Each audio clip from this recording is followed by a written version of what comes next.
Parashat Vayeshev. Tout d'abord, je voudrais vraiment remercier Dr Torjman qui nous fait chaque semaine les affiches. Et des fois, il me les envoie entre deux césariennes et quatre accouchements. Et vraiment, et il trouve le temps de nous faire les affiches chaque semaine durant ses gardes entre 3 heures et 5 heures du matin. Donc vraiment, on apprécie énormément et on lui dit un grand merci. Il faut avoir Akarat Hatov. Si on n'est pas Akarat Hatov, on n'est pas un Yehudi. Le mot Yehudi vient du mot Hoda'a, les Hodot, de savoir dire merci. C'est pour ça que le peuple juif a toujours cette facilité de dire Baruch Ata Hashem Elokeinu Melech Haolam Boré Periaetz She'akol Niyeh Bidvaro. Toute notre vie, elle est basée Behemet sur le principe d'être modé, de savoir dire merci. Un juif, il est Baishan, Rahman, Gomle Chassadim. Donc vraiment, je prendrai quelques minutes vraiment pour lui dire merci et souhaiter à sa maman bienvenue à Montréal. Parashat Vayeshev, parashat très intéressante, où on va voir que Yaakov Avinu, il rentre après 20 ans d'être parti de chez Lavan, 14 ans d'être parti à la yeshiva de Shem Ve'ever. En tout, il va partir de la maison Yaakov Avinu 36 ans. Pourquoi 36 ans? Donc 14 ans, comme j'ai expliqué, à la yeshiva de Shem Ve'ever, 20 ans chez Lavan, et 2 ans pour revenir. Comme je vous ai expliqué, Yaakov Avinu, il est parti à Haran, chez Lavan. Lavan habitait en Turquie. Donc de Turquie à repartir à Be'er-Sheva, ça lui a pris 2 ans. 2 ans, il va repartir et il va voyager. Donc en tout, 36 ans, Yaakov Avinu va quitter son père, va quitter sa mère, et il va revenir à la maison, et il va vouloir un peu profiter de la vie. La fin de la semaine dernière, la Torah nous dit que Yaakov Avinu, il va pas connaître ce que ça veut dire le repos. Pendant 20 ans, Yaakov Avinu, il va travailler comme un forcené. La Torah nous apprend de là-bas toutes les lois qui ont à voir avec la façon comment un homme il doit travailler. Un homme, il doit... Merci mon fils. Un homme, il doit travailler d'une façon qui est acharnée, comme on apprend le matin dans la chote de Miset Yesharim, de Moussar.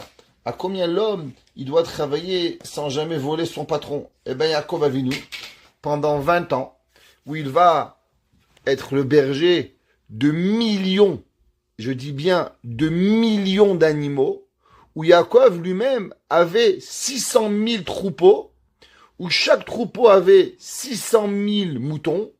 Yaakov Avinu avait à lui 1,2 million de chiens. Donc juste pour vous donner un petit peu les chiffres des pâturages de Lavan. Lavan n'avait pratiquement rien, et quand il va partir, Yaakov, il va être multimilliardaire, Lavan à Arami, et on peut comprendre pourquoi il va se fâcher quand Yaakov Avinu va vouloir partir. Donc après que 20 ans de travail, où il va pas dormir. Littéralement, la Torah nous dit qu'il va jamais fermer l'œil, il va s'assoupir quelques secondes, mais jamais dormir. 14 ans chez Shem Ve'ever sans dormir. La seule fois qu'il a dormi, c'est quand il est arrivé sur la montagne, Luz, Beth El, où là-bas il a rêvé. À partir de ce moment-là, il va plus jamais dormir. Et là, la Torah nous dit Vayeshev Yaakov. Yaakov, il s'est installé. Rashi ramène le Midrash et il dit, qu'est-ce que ça veut dire Vayeshev Yaakov? Et Yaakov Avinu, il s'est installé. Qu'est-ce que ça veut dire il s'est installé? Pourquoi il n'était pas installé chez Lavan pendant 20 ans? Qu'est-ce que ça veut dire Vayeshev Yaakov? Et là, Rashi nous ramène ce fameux Midrash qui est très perturbant pour les rabbins en tout cas. C'est un Midrash qui est assez choquant. Il dit le Midrash, Bikesh Yaakov Avinu, la Shevet Beshalva. Yaakov Avinu, après 36 ans, de dur labeur, avoir apporté Baruch Hashem 13 enfants, avoir marié 4 femmes. Ben Baruch Hashem, il avait qu'une belle-mère. Imaginez-vous, 4 femmes mais une belle-mère. Parce que s'il avait 4 belles-mères, on lui aurait tout donné. Mais en tout cas, il n'avait qu'une seule. Alors, Yaakov Avinu, 4 femmes, 13 enfants, une belle-mère, Lavan un beau-père qui veut le tuer, un frère qui veut lui faire la peau. Et là, il décide, ok, un petit peu de calme, je vais aller me reposer. Qu'est-ce qu'il va faire Yaakov Avinu? Qu'est-ce que vous pensez qu'il va faire quand il va? Il va aller au soleil, il va aller jouer au billes, il va aller jouer à la pétanque à Marseille. Ratsa Yaakov Avinu la Shevet Beshalva. Il a voulu un petit peu de calme. Bon, Baruch Hashem, il lui manquait pas de parnassa. il était multimilliardaire. Baruch Hashem, il vient d'enterrer sa femme, le pauvre Rachel. Il a maintenant Léa, 12 enfants. Il veut un peu profiter de la vie, de voir les petits-enfants grandir et d'aller au Beth Midrash tous les matins, de revenir sans souci et de demander à ses enfants de s'occuper de tout qu'est-ce qu'il a. Et là, la Torah nous dit, Amar HaKadosh Baruch Hu, Lo dayan atzadikim, ma shemetukan lahem ba'olam haba. C'est pas suffisant ce que les tzadikim ils ont dans le olam haba. Et là, shemevakshim leshev beshalva ba'olam hazeh. Plus que ça, ils veulent maintenant avoir du olam hazeh. Ils veulent profiter de ce monde-ci. Tout de suite, la Torah dit, tu veux les vacances? Eh ben, on va t'envoyer les problèmes de Yosef Hatzadik. La vérité, c'est un midrash qui est dur.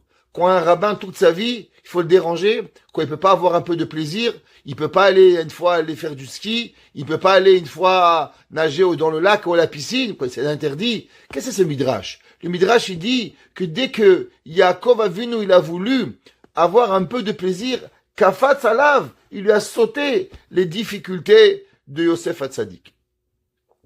Il y a sur ça un midrash très difficile. Dans la paracha de la semaine dernière, c'est marqué que Yaakov Avinu, au moment où il va partir de chez Lavan, la Torah dit Vaïfrotz ha'ish me'od me'od. Et Yaakov Avinu, il va devenir le mot Vaïfrotz, traduction comme ça qui traduit le Targum, il est devenu un homme très très fort. Ça veut dire que Lavan était l'homme fort de Haran, l'homme fort gouvernemental, l'homme où tout le monde allait voir, et un beau jour, Yaakov Avinu a dépassé Lavan. Les gens, ils savaient que tout ce que Yaakov il faisait, il réussissait. Il a eu 12 enfants. Dès que Yaakov Avinu il est venu chez Lavan, Lavan a été Mevarer. Donc, Vaïfrotz, c'est qu'il est devenu excessivement fort, Me'od, énormément. Et de là, le Midrash dit pourquoi c'est marqué Me'od. C'est qu'il a eu le double d'animaux que ce qu'il avait eu, double de troupeaux, de juifs qui étaient sortis de Mitzraïm. C'est marqué qu'en Eretz Mitzraïm, le peuple juif, il s'est multiplié Me'od. Lui, il a eu Me'od. Donc c'est quoi Me'od? Eux étaient 600 000, lui va avoir 1,2 million. Il y en a qui disent que on parle de chiens de troupeau. Donc c'est combien Me'od en Israël, à la sortie d'Égypte? 600 000. Le Midrash, il dit Me'od, 1,2 million de chiens. Je sais pas si vous imaginez ce que c'est 1,2 million. Sur chaque troupeau, un chien à l'avance et à la fin, un chien en retard. Le Midrash, il dit non. Que veut dire le mot Vaïfrotz? Dit le Midrash que le mot Vaïfrotz, comme ça qu'il explique dans le pirouge du Midrash, dans le Yefet Toar, il vient que du mot Pirtsa. Que vient dire le mot Pirtsa? Pirtsa veut dire une porte. Que le Midrash, il dit, comment c'est possible à un humain, littéralement, d'avoir tellement en 14 ans, même pas en 6 ans, parce que les premiers 14 ans, Yaakov a venu travailler gratuitement pour Lavan. Toute la fortune que Yaakov va ramasser, il va la ramasser seulement en 6 ans. Comme j'ai expliqué, il était 20 ans chez Lavan. Premier 7 ans, il va travailler pour Rachel. On va lui donner Léa. Ensuite, il va remarier Rachel. Il va travailler encore 7 ans. Donc, les 14 premières années vont être blèche, gratos. Ouais. Skin, il va rien avoir. Il va s'enrichir en 6 ans. Et en 6 ans, il va avoir un troupeau qui est anormal. Demande le Midrash, comment c'est possible que Yaakov Avinu, il va devenir tellement riche? C'est pas humain. D'où il va se trouver cette force d'être aussi riche? Le Midrash, il dit que c'est marqué le mot Vaïfrotz. Que veut dire le mot Lifrotz? C'est une faille. Il dit une faille dans quoi? Il dit une faille dans le Gan Eden. Vous savez que dans le jardin d'Éden, il y a là-bas toutes les bontés du monde.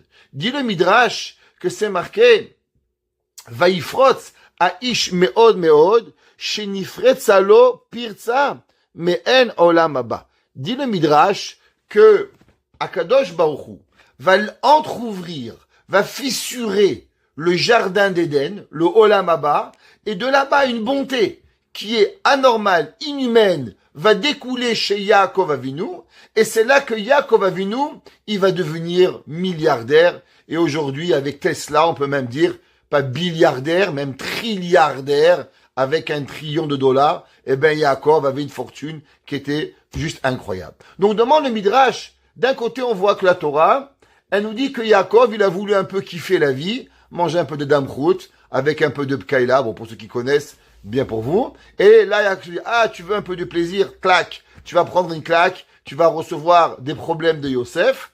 Et de l'autre côté, on voit que Akadosh Baruch Hu va donner à Yaakov un peu de sachar, de récompense qui est inhumaine. Aussi, on va essayer de comprendre que ça veut dire que le Midrash, il dit, Kavtsa alav rugzo shel Yosef. Il va lui sauter à la tête, il va lui sauter dessus, le Yosef. En vérité, c'est pas Yosef. Moi, j'aurais dû dire que Kavtsa alav milchemet achim, la guerre des frères. Comme si qu'on va venir et on va faire fauter Yosef à Tzadik. Que c'est Yosef qui va être la cause de tous les maux de son père. Entre vous et moi, Yosef, il a rien fait. Yosef Hatzadik, il était beau, il avait des rêves de grandeur, il voulait devenir roi. Ses frères, ils vont le prendre et ils vont le vendre. Donc on aurait dû dire Kavtsa alav rugzo shel achav, la colère des frères. Mais pourquoi on appelle ça la colère de Yosef? Yosef, il a rien fait. Yosef, il était bien. Malgré que le Harizal, vous savez, on en a déjà parlé il y a 2 ans, à propos des 10 martyrs. On avait demandé la question, comment ça se fait qu'il y a 10 martyrs, que les 10 martyrs, ils représentent les 10 frères qui ont participé à la vente de Yosef. Vous savez tous que véritablement, il y a seulement 9 frères qui ont participé à la vente. Pourquoi? Parce que Réhouven n'était pas là, donc ça fait 12 moins 1, 11. Yosef était dans le trou, donc ça fait déjà 10. Et Binyamin, qui n'était jamais là, Binyamin, il était avec son père. Donc 12 moins 3, pour ceux qui ne savent pas, ça fait 9. Ça fait pas 10. Donc tout le monde se pose la question, pourquoi il y a eu les 10 frères, les 10 Shevatim, Asara, Arugé, Malchut? On aurait dû avoir seulement 9 Arugé, Malchut. Et il y a énormément de réponses à cela, que Rabbi Akiba, il a repris la place de Akadosh Baruch Hu, pour ceux qui se rappellent, qu'on avait dit, et la réponse du Harizal. Le Harizal, il dit que Yosef Hatzadik a un petit peu causé la colère de ses frères. Et on va essayer de comprendre en quoi Yosef Hatzadik, il va causer cela. Le Harizal, il explique et il dit qu'il y avait, vous savez, dans les 10 martyrs, il y avait un homme qui s'appelait Rabbi Ishmael ben Elisha Kohen Gadol. Rabbi Ishmael était le grand prêtre, mais d'une beauté hors pair.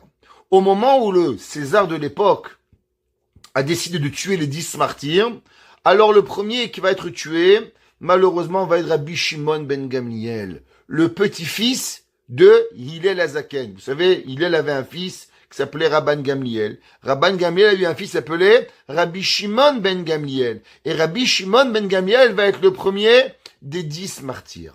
Et quand il va mourir, Rabbi Shimon ben Gamliel, alors le tour de Rabbi Ishmael ben Elisha, Kohen Gadol, le grand prêtre, qui rentrait dans le Kodesh HaKodashim, qui arrivait à un niveau de prophétie, d'après le Maharsha, au-dessus de ce que Moshe Rabbeinu a pu voir dans ce bas monde. Mais il était d'une beauté excessive. La fille de l'empereur, elle va dire à papa, empereur, je t'en supplie, sauve cet homme, il est trop beau. Il est trop beau pour mourir. Et là, l'empereur va dire, mais on peut pas, on doit le tuer. Alors elle va le décalquer, elle va lui enlever la peau de son visage, de son vivant, elle va la mettre sur un masque qu'elle va garder dans l'alcool de poire pour garder la beauté de Rabbi Ishmael. Et là, le Harizal, il dit, mais comment se fait-il qu'il va souffrir une souffrance tellement grande, ce Rabbi Ishmael ben Elisha Kohen Gadol? Qu'avait-il pu faire dans sa vie? Le Harizal va écrire et va dire que, en vérité, Rabbi Ishmael était le Gilgoul de Yosef Hatzadik. Vous savez tous combien Yosef était beau. Eh bien, Rabbi Ishmael ben Elisha Kohen Gadol était le Gilgoul de Yosef. Yosef était très beau. Rabbi Ishmael Kohen Gadol, lui aussi, il était beau. Pourquoi seulement dans Rabbi Ishmael Kohen Gadol, Yosef va revenir? Ben parce que vous savez que jusqu'à que les Kohanim étaient Kohanim, qui reprenaient, qui faisaient le service divin des Kohanim, eh ben, c'était les premiers-nés. Qui était des 12 enfants de Yosef, de Yaakov, qui avait eu le droit d'aînesse, eh ben, c'était Réhouven. Mais Réhouven va le perdre quand il va mélanger les de son père, et ils vont les donner à qui?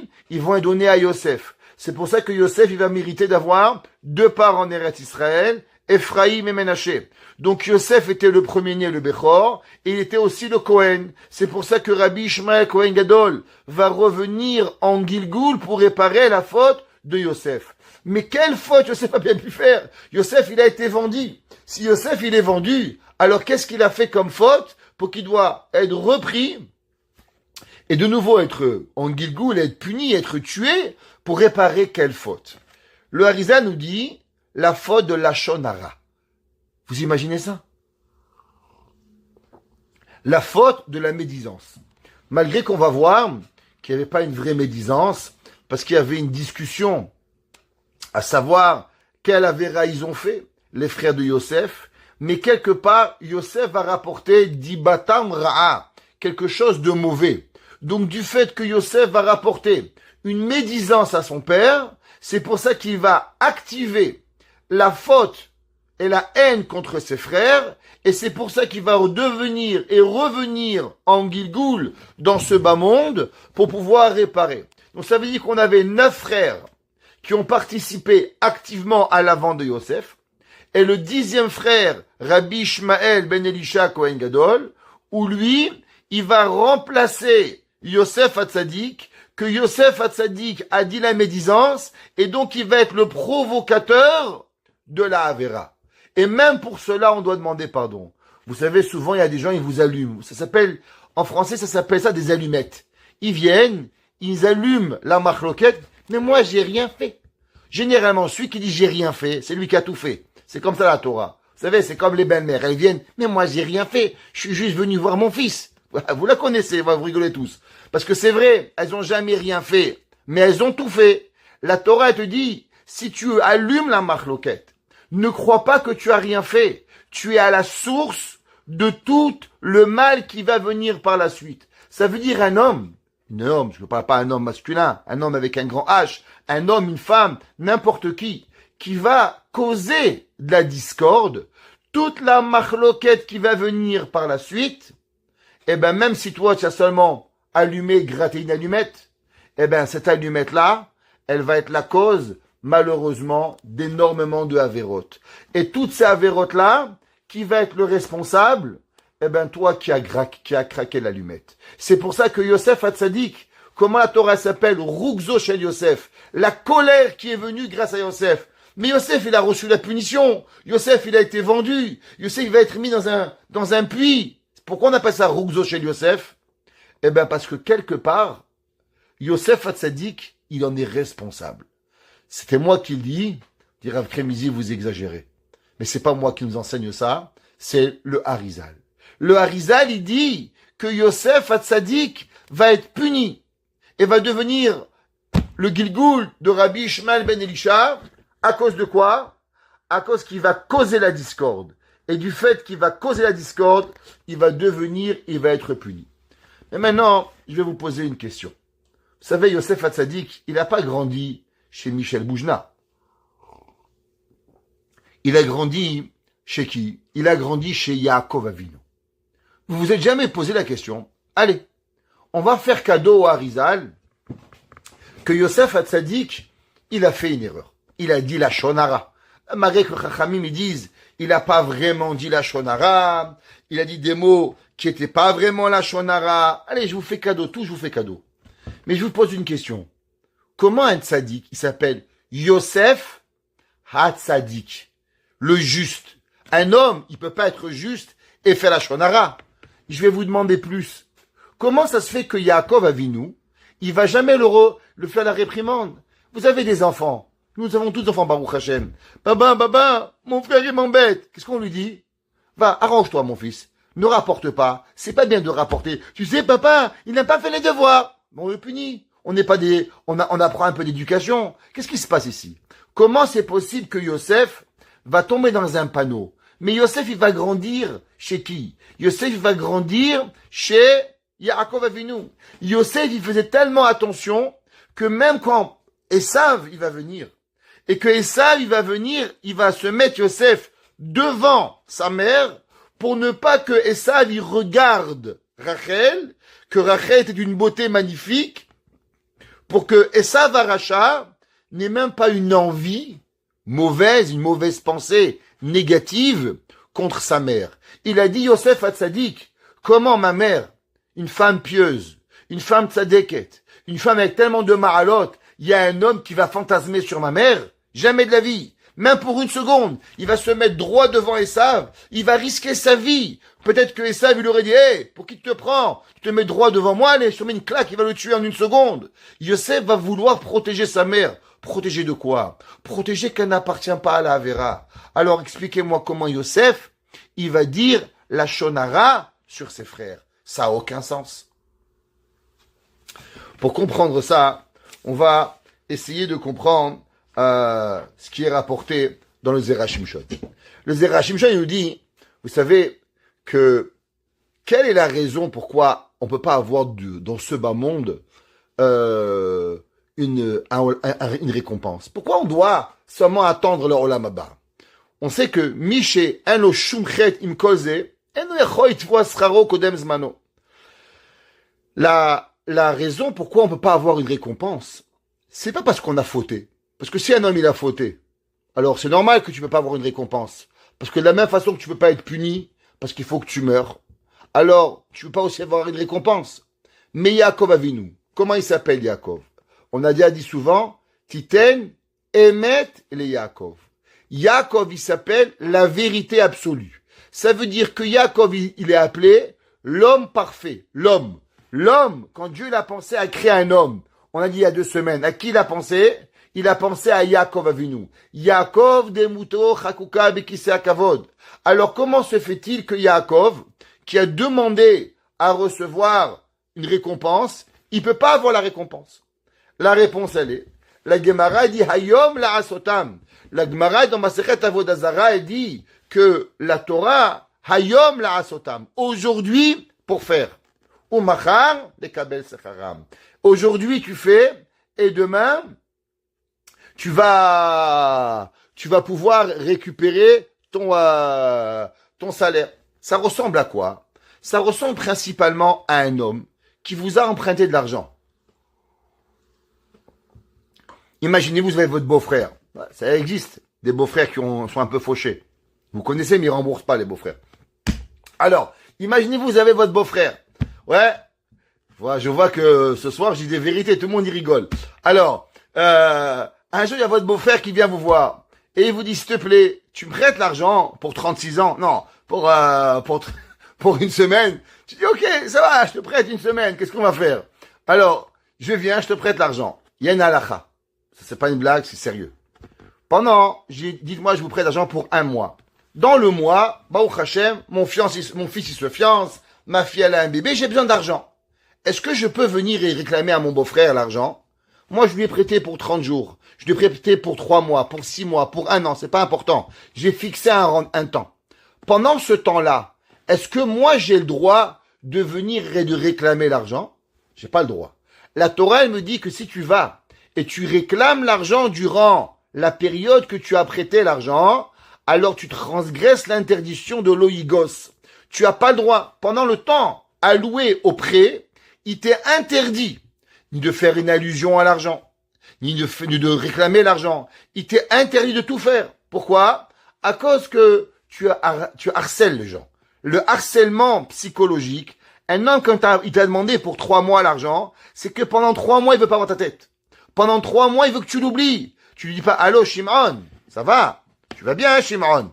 C'est bien. Tu dépenses pas trop l'argent, hein? Tu vas pas en vacances. Ça, il n'est pas ton père, c'est pas son père, c'est pas sa mère. Ouais, t'as prêté, c'est fini. Il fait ce qu'il veut avec l'argent. Au moment où tu lui as donné, tu oublies.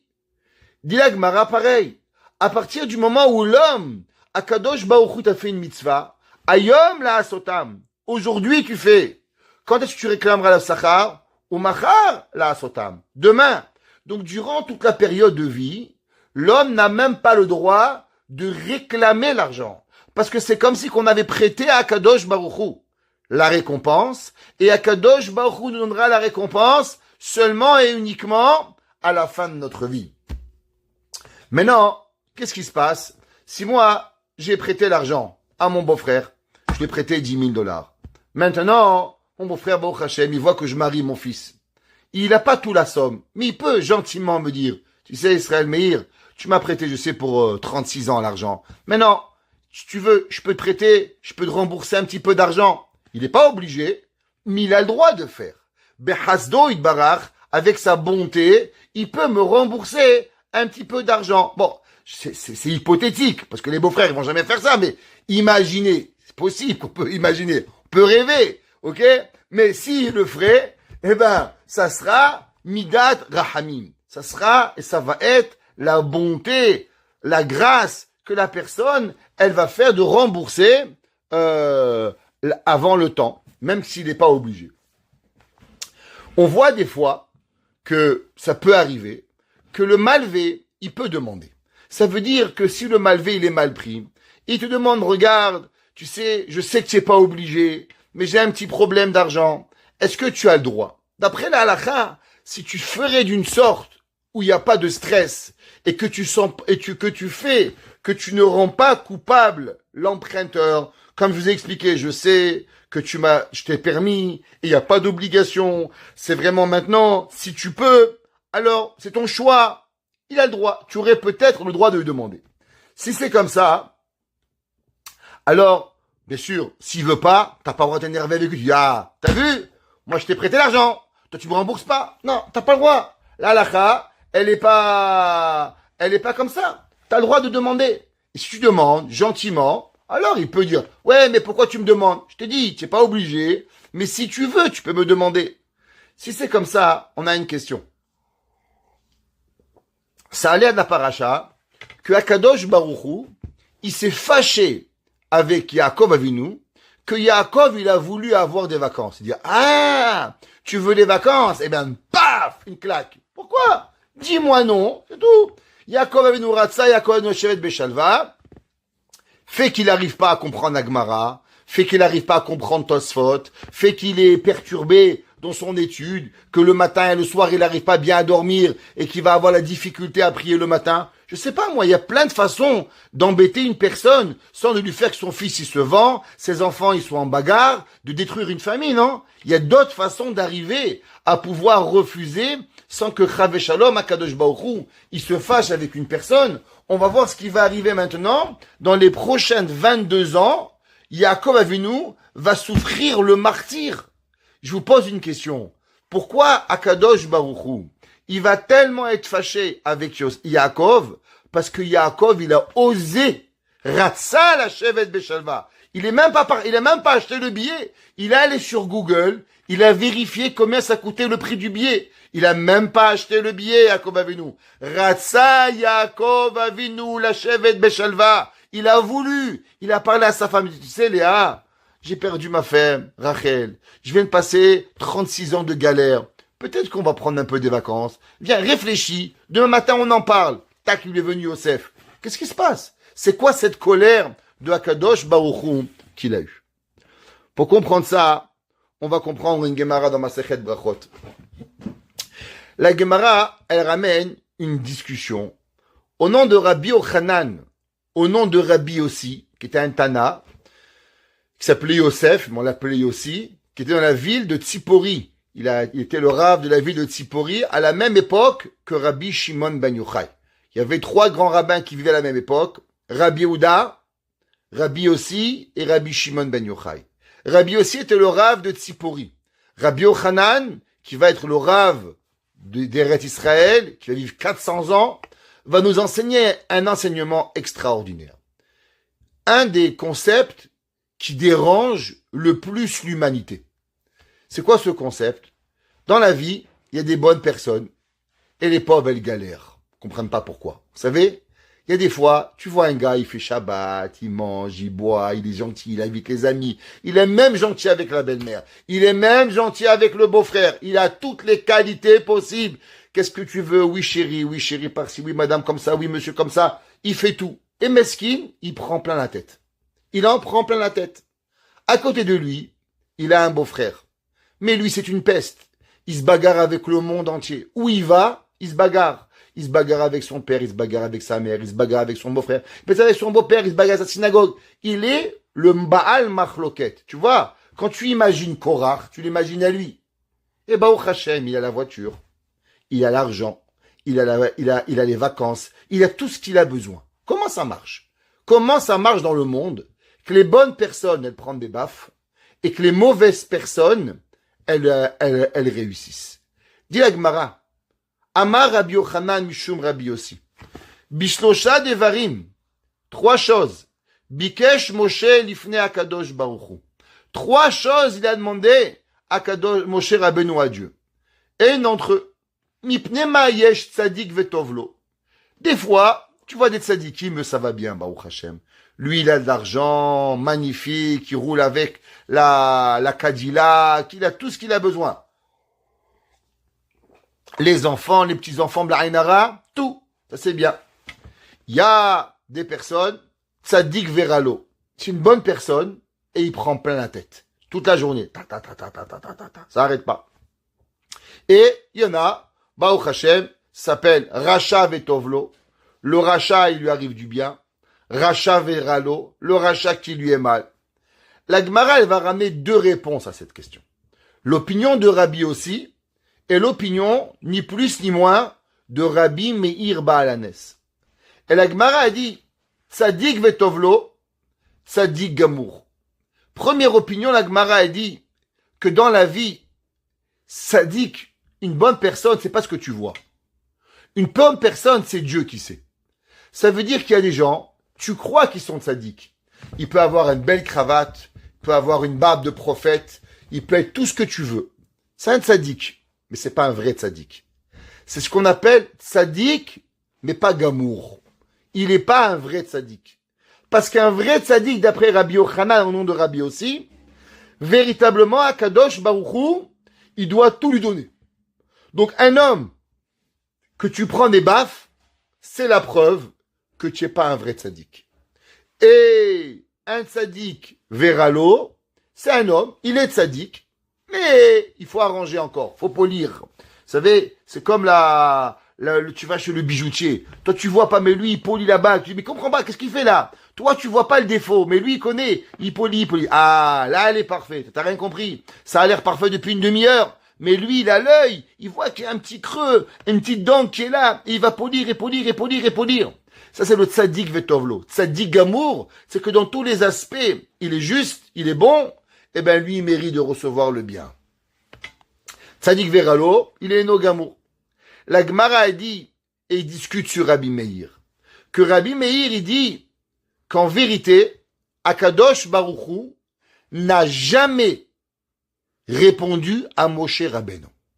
Ça veut dire que Akadosh Moshe Rabbeinu a demandé à Dieu, Dieu, explique-moi comment le monde y marche.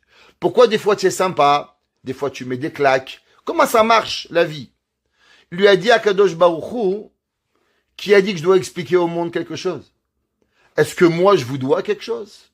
Est-ce que moi, c'est vous les patrons du monde? Akadosh Baruch Hu, c'est moi qui décide qu'est-ce que je veux. Vechanoti et asher achon. Virichamti et asher arachem. Dieu, il dit, il n'y a pas de règle. Quand moi, j'ai envie d'être bon, alors moi, je suis bon. Quand moi, j'ai envie de mettre des baffes, eh ben, je mets des baffes.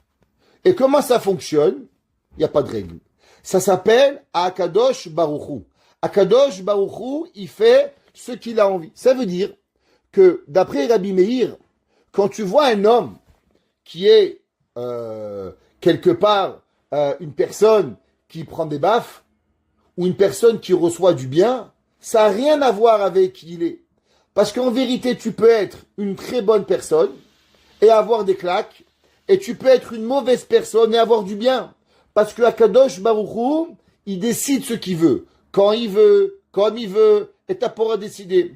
Et des fois, tu te lèves le matin et tu dis, attends, Ribono chez l'Olam, j'ai éduqué ma fille, elle est sympa, elle est bien. Un beau jour, elle se réveille, elle se rebelle contre moi, elle me met une claque, elle se marie, elle m'invite pas au mariage, elle arrive là. Mais qu'est-ce que j'ai fait à Kadosh Baruch Hu?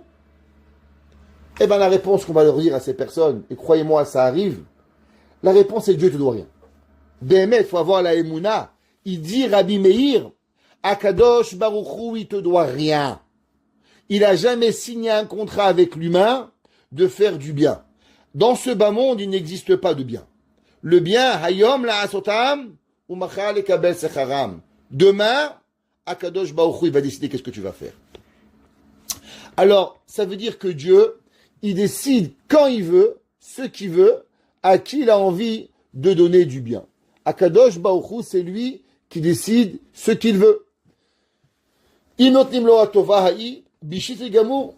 Alors, il y a un homme qui va recevoir du bien. Ça veut dire, d'après Rabbi Meir, l'homme, il pourrait penser qu'en vérité, si je reçois du bien, ça veut dire que je veux vivre comme Rabbi aussi. Pourquoi? Rabbi aussi, il a dit que le tzaddik gamour, c'est lui qui veut, il mérite d'avoir le bien. Donc quand un homme, il demande d'avoir du bien, ça veut dire qu'il dit, je suis au niveau du tzaddik gamour, et c'est pour ça que ça me donne le droit de recevoir du bien, parce que c'est ça que Akadosh Baruch Hu, il me donne. Ouais, parce que des fois, Akadosh Baruch Hu, il décide qu'est-ce qu'il va faire.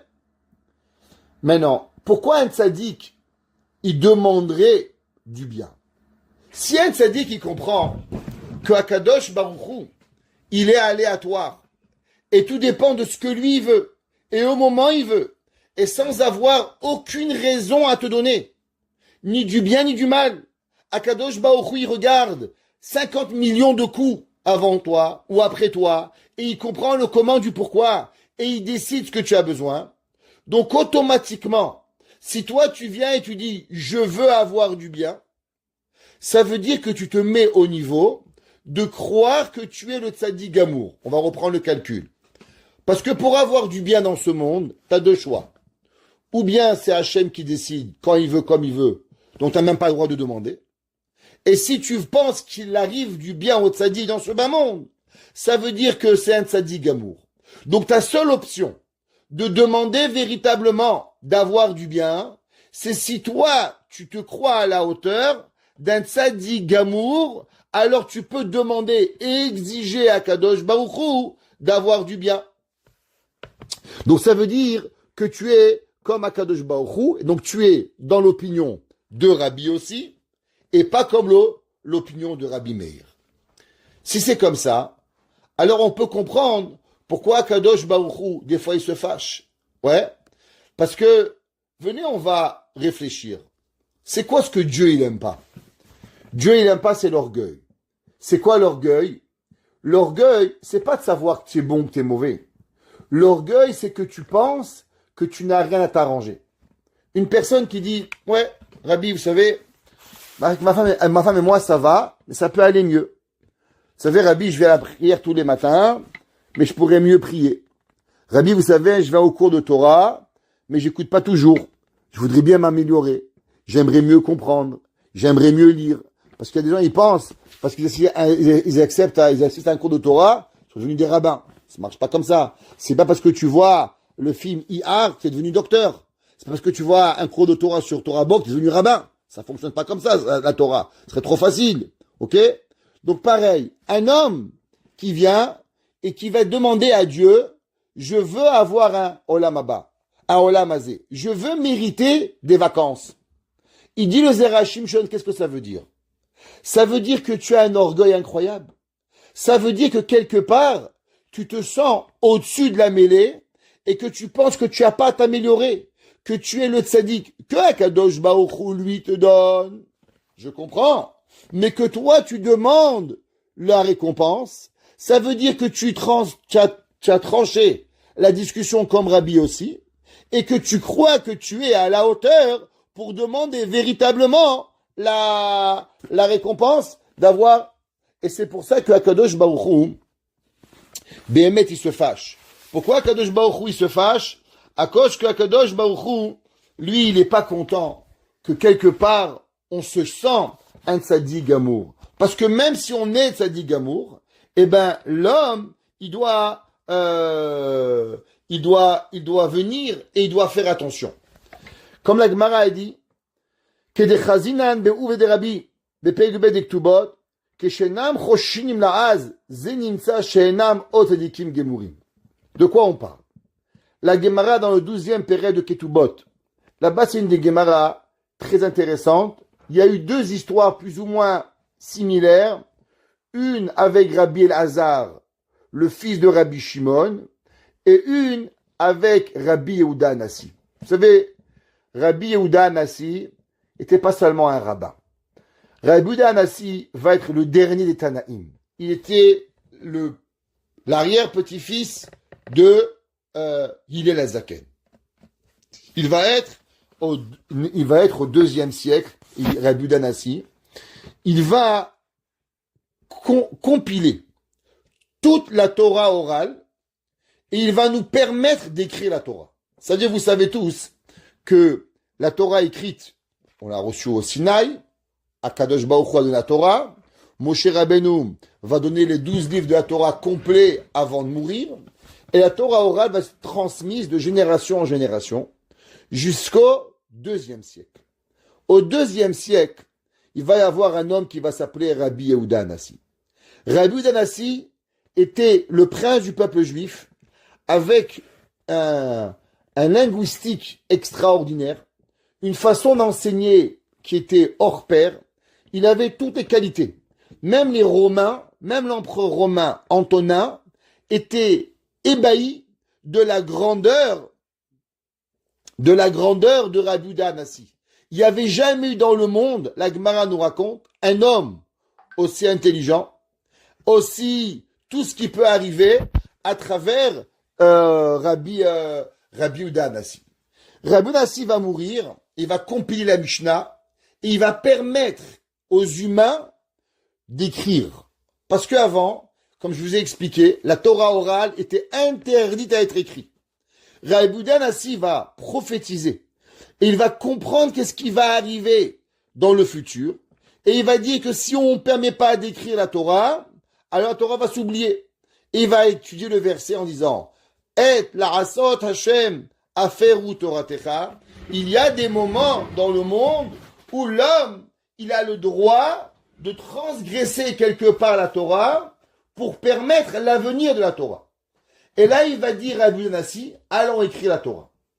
Vous savez que Rabbi Nassi, il était tellement grand que même après sa mort, vous savez, sa femme mettait un rideau. Et tous les vendredis soirs, il faisait le kidouche chez sa femme. Sa femme lui racontait comment ça va la famille, comment vont les enfants, comme s'il était vivant. Tous les vendredis soirs après sa mort, Rabbi Yehuda Nassi, il venait à la maison parler avec sa femme. Et elle parlait avec lui. Jusqu'au jour où la chose, elle s'est sue. Quand la chose, elle s'est sue, il n'est plus jamais revenu, Rabbi Yehuda Nassi. La Gemara dit pourquoi, La Gemara dit parce qu'il ne fallait pas faire honte aux autres rabbins. Imaginez-vous, à la même époque, il y avait Rabbi Meir Balanès. Il n'est pas venu. Rabbi Shimon Ben Yochai, il n'est pas venu. Rabbi aussi, il n'est pas venu. Le seul qui avait eu le droit, dans sa génération, de venir et parler à sa femme comme je vous parle, encore mieux qu'avec le Zoom, je vous promets, c'était Rabbi Nassi. Et la Gemara dit pourquoi il va arrêter de venir, pour ne pas faire honte aux autres rabbins qui ne venaient pas.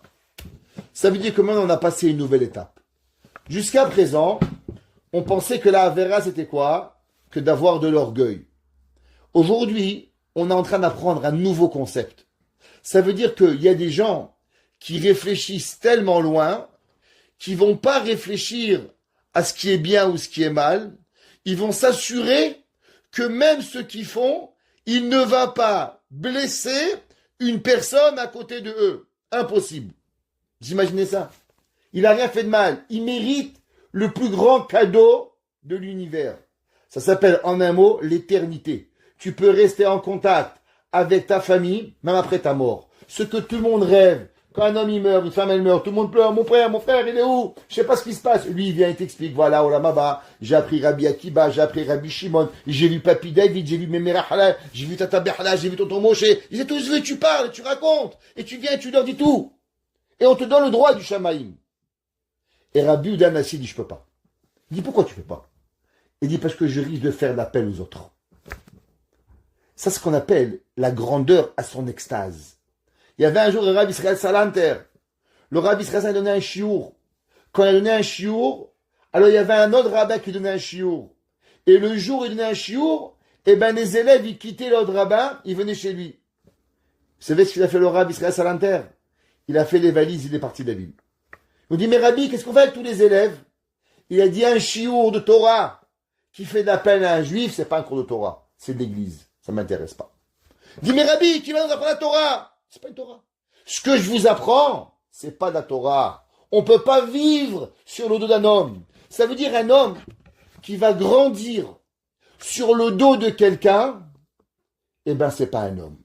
Une Torah qui est une Torah qui va écraser quelqu'un d'autre, c'est pas une Torah. C'est-à-dire, tiens, un rabbin, c'est un grand rabbin, même très grand rabbin beau gosse, mais il vit sur les autres, c'est pas une Torah. Il dit Rav Israël Salanter, il avait toute la ville de Vilna, 1 million de juifs. Je répète, 1 million de juifs qui mangent dans la main de Rav Israël Salanter. Rav Israël Salanter, il a dit, chaque fois que je fais un cours, il y a un rabbin qui pleure, ça m'intéresse pas. J'ai pris les valises, il est parti. À la ville de Salant. Il rabbin d'une petite ville. Il n'y avait rien du tout. Et après, il faisait le tour de ville en ville. Pourquoi? Parce qu'on n'a pas le droit de vivre une vie qui va écraser un homme. Et il dit le Zera Shimshon, c'est vrai. Quand un homme, il a quelque chose, ça fait de la peine aux autres. Alors, Yaakov Avinu, il demande le Zera Shimshon, il a demandé de vivre une belle vie. Donc, si tu penses que tu as une belle vie, ça veut dire que tu as un tzaddik gadol. C'est un tzaddik gamour. Donc, si Dieu, il te donne à toi, il ne donne pas au voisin. Donc, à quelque part, toi, tu vas mériter le voisin autre, ça va faire de la peine aux autres. C'est pour ça qu'en vérité, il dit le Zera Shimshon, un homme, il peut pas demander à Kadosh Baruch Hu d'avoir du bien dans ce bas monde, parce qu'au moment où tu auras du bien, ça veut dire que Kadosh Baruch Hu, il te dit à toi, toi, tu es bien, et Frecha, il est pas bien. Toi, Shimon, tu es bien, toi, David, t'es pas bien. Mais comment ça marche? Ben, je mérite ou je mérite pas? Oui, tu mérites. Mais si grâce à ton mérite, ça fait de la peine à quelqu'un, eh ben tu mérites plus. Il dit le Zera Shimshon, c'est magnifique. Un enseignement que j'avais jamais imaginé de ma vie. Mais maintenant, je vous pose une question. Alors, mais au temps de Yaakov Avinu, il n'y avait pas d'autres tzaddik. Il n'y avait que lui. Yitzhak Avinu, il était aveugle. Yitzhak Avinu, il était considéré comme mort. Il avait tout reçu dans sa vie, c'est pour ça. Alors, automatiquement, pourquoi Kadosh Baruch Hu, il s'est fâché avec Yaakov Avinu? Quand Yaakov Avinu, il lui a demandé, je veux avoir une récompense. J'ai dit, ok. Rabbi, je comprends. Parce que Rabbi aussi, il va râler. Rabbi Yochanan, Rabbi Shimon, Rabbi Ami, Rabbi Assi. Je comprends. Mais Rabbi Yaakov Avinu, pourquoi Dieu, il n'a pas voulu lui donner? À son époque, il n'y avait pas d'autre rabbin. Vous savez qu'est-ce qu'il dit, le Zera Shimshon? Il dit, ben la vie, ça s'arrête pas à toi. Le monde, c'est pas un moment. C'est quoi le monde? Le monde, c'est quelque part un ensemble de personnes qui vivent dans des millénaires. Et toute la vie de l'homme, elle doit être basée, pas seulement sur ton temps à toi, elle doit être basée sur l'éternité. Si Yaakov Avinu, il avait eu des vacances, si Yaakov Avinu, Akadosh Baruch Hu lui avait accordé les vacances, 1000 ans plus tard, il y a un rabbin qui dit, moi aussi je veux des vacances, tu sais, Yaakov il a des vacances, ben moi aussi je veux des vacances. Et là Dieu ne va pas lui donner. Ah, il veut dire, ah, mais c'est pas juste, hein. Yaakov, il a eu et pas moi.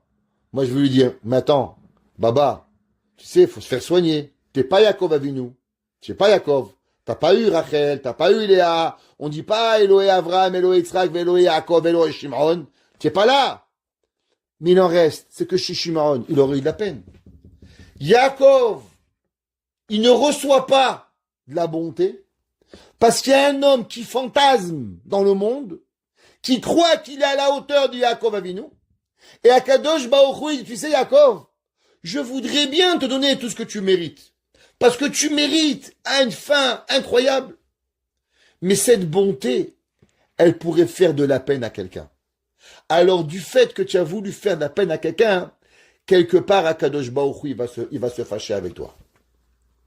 Et que ça va arriver, malheureusement, que les autres, ils vont sortir de la shonara sur les autres. Pourquoi? Parce que dans 1000 ans, qu'est-ce qui se passe? Il y a un tzaddik qui va demander, il va pas être reçu, ils vont dire, ah, toi tu es pas Yaakov Avinu. Parce que Yaakov, lui, il avait la bonté. Toi, tu l'as pas. Donc t'es pas à la hauteur. Vous connaissez? Non, mais lui, c'est pas un vrai rabbin. Parce qu'au Maroc, il y avait les vrais rabbins. Lui, il est un grand rabbin. Lui, c'est un petit rabbin. C'est pas un vrai. Vous savez, chez nous, au Tunisie, on avait des grands rabbins. Eh ben, les gens, ils te comparaient à Yaakov Avinu. Et le pauvre, le rave de la ville, parce que lui, il n'est pas Yaakov Avinu, mais il le sait qu'il n'est pas Yaakov. C'est pas grave d'être pas Yaakov. Ouais, comme on a dit souvent, au nom de Rabbi Zoucha et de Rabbi Elimelech, un jour on lui a demandé, est-ce que tu voudrais être Avram Avinu?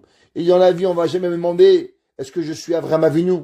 On va me demander, est-ce que je suis moi-même? Est-ce que moi, Israël Meir, j'ai fait le maximum que je pouvais en étant Israël Meir? On ne demande pas à Avram d'être Israël Meir, et on ne dit pas Israël Meir, est-ce que tu es Avram? Avram, soit Avram, Israël, soit Israël.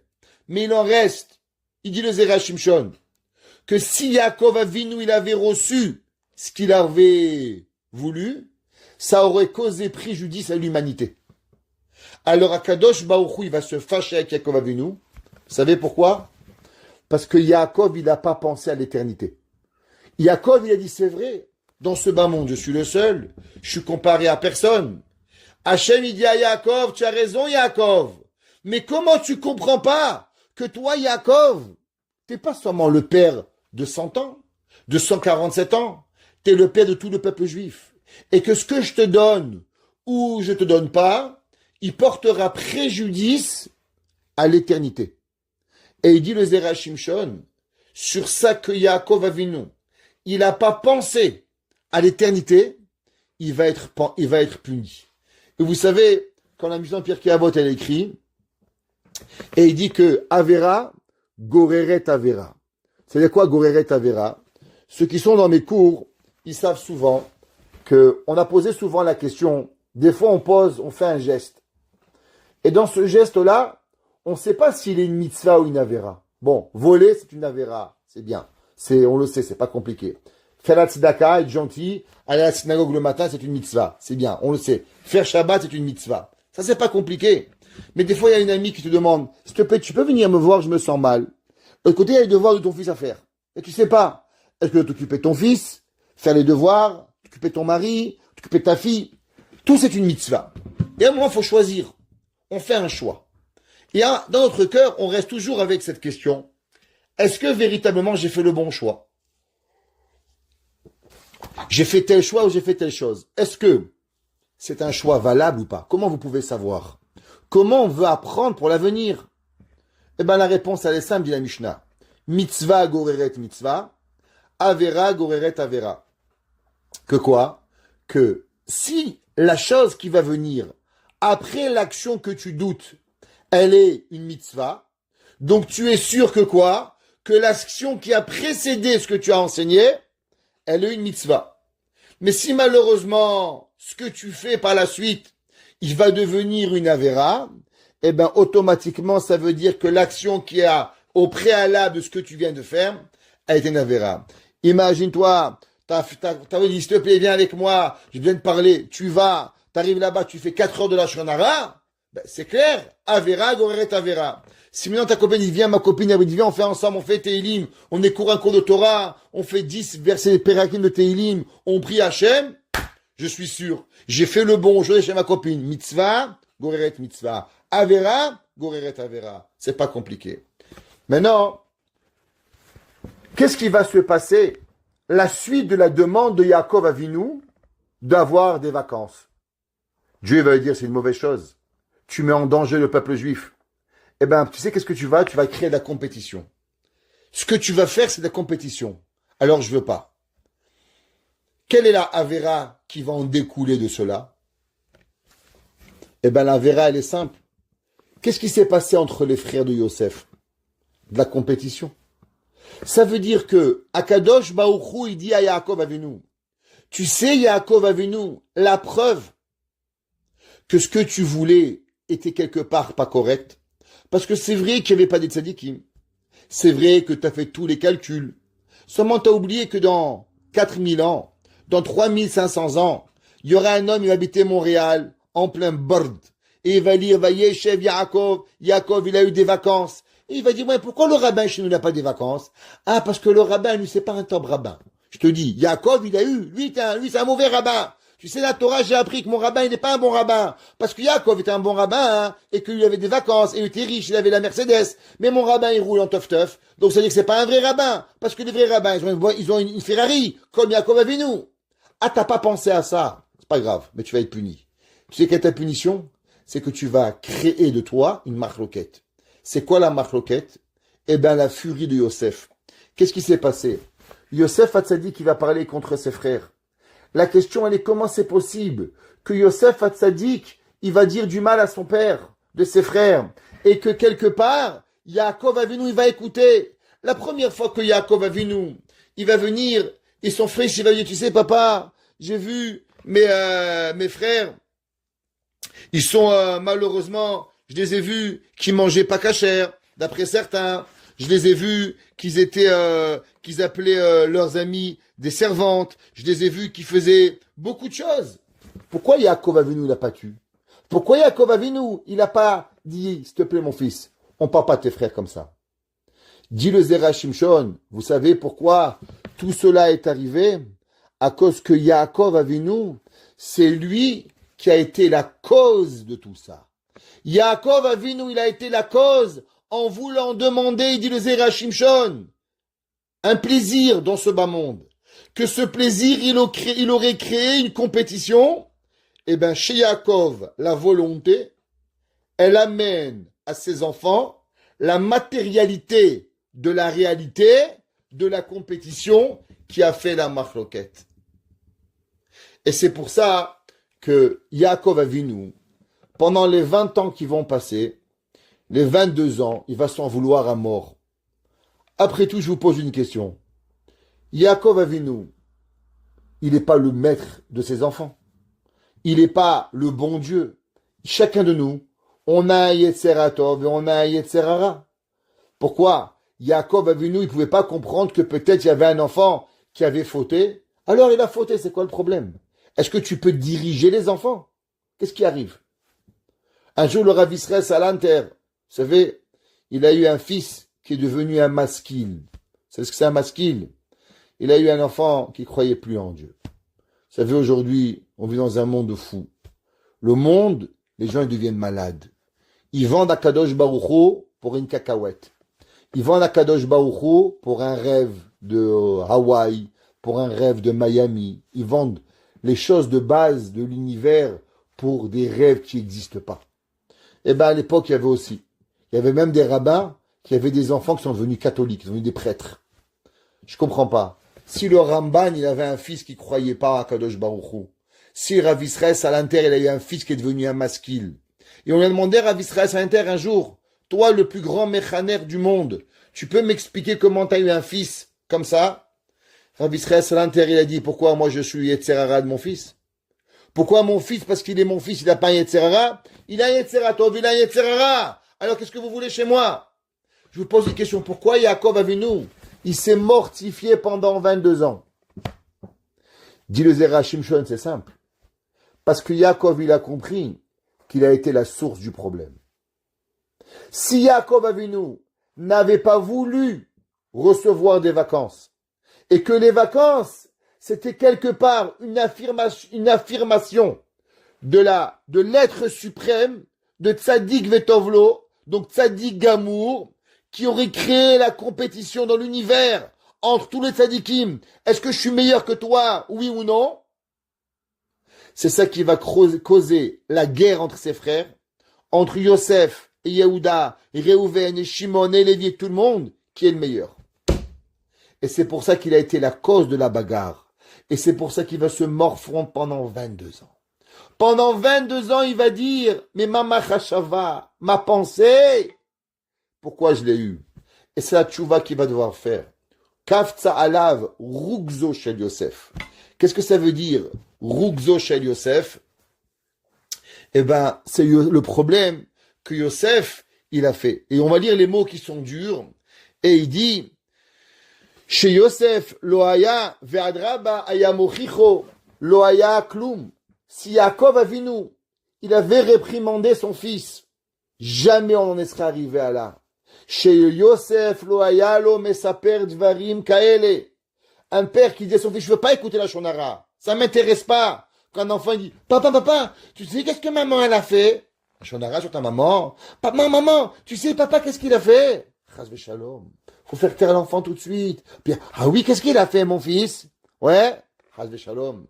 Il dit le Zera Shimshon, Nimtza, chez Aviv Garam, chez Yeze Alashon Araba Olam.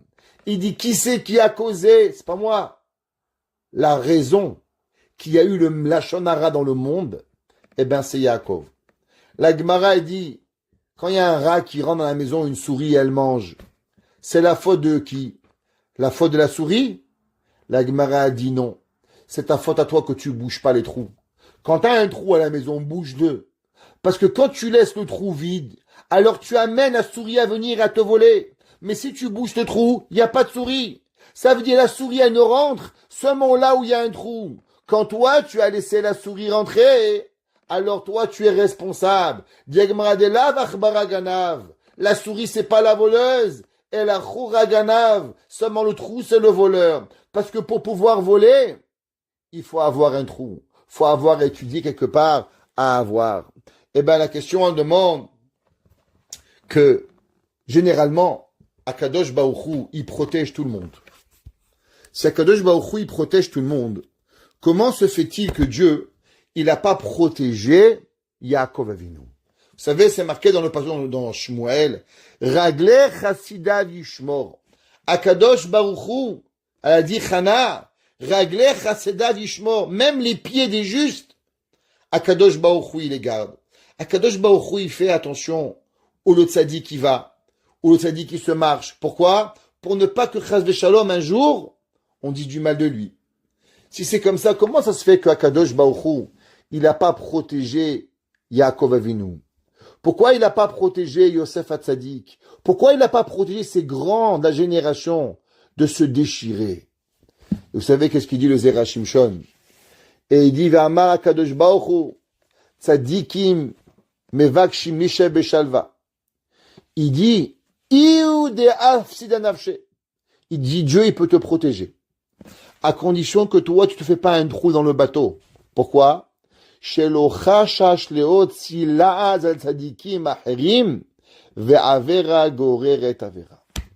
Il dit, quand un homme, il s'élève, et en s'élevant, il écrase les autres, il dit alors à ce moment-là, Kadosh Baruch Hu, il te protège plus.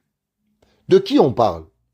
On parle pas de Esav, on parle pas de Ishmaël, on parle pas de mécréants, on parle de l'homme par excellence.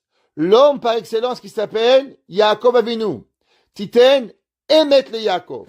L'homme qui va avoir son visage gravé dans le Kisei HaKavod. Qui les anges vont être jaloux de lui. Eh ben, Kadosh Baruch Hu dit à un moment, je peux pas te sauver. Mais qu'est-ce que t'as fait de mal? T'as violé, t'as tué? Non. C'est qu'est-ce que j'ai fait? Je me suis juste élevé de la mêlée. Et en m'élevant de la mêlée, eh ben, ça écrase les autres. Alors, Akadosh Baruch Hu, il dit, eh ben, la catastrophe, elle arrive. Souvent, on se demande, qu'est-ce qui arrive? Qu'est-ce qu'on fait déjà de mal? Je vole pas, je tue pas, je suis un bon juif cardiaque. Vous savez, il y en a plein des juifs cardiaques. Ni ils volent, tout dans le cœur. Ils font rien de mal. C'est vrai.